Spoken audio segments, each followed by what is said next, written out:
The Cold War, 1970. The Soviet Union and West Germany signed the Treaty of Moscow to maintain international peace.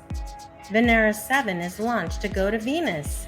It lands and becomes the first spacecraft to land on another planet. 1971. Salyut 1 is launched, becoming the first space station. Nikita Khrushchev dies. Mariner 9 arrives at Mars orbit, becoming the first spacecraft to orbit another planet. Mars 3 lands on Mars. 1972.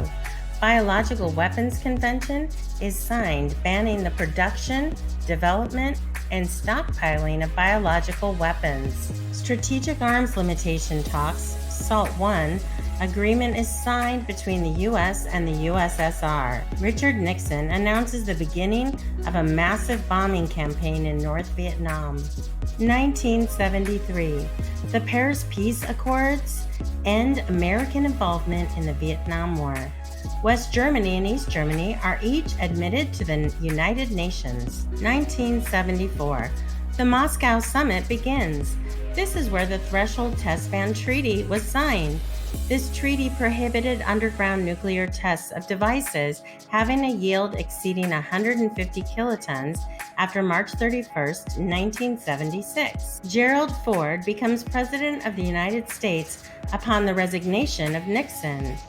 The United States and East Germany begin diplomatic relations. 1975. North Vietnam wins the Vietnam War. The first joint flight of the U.S. and Soviet space programs, Apollo-Soyuz Test Project, takes place. 1977. Jimmy Carter becomes President of the United States. The Carter administration plans to hold the Soviet Union accountable for its crackdowns on human rights activists. 1979.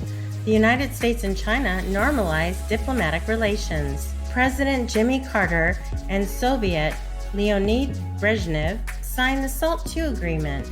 The agreement outlined limitations and guidelines for nuclear weapons. NATO offers mutual limitation of ballistic missiles and the threat that NATO would deploy more middle-range nuclear weapons in Western Europe if there is a disagreement.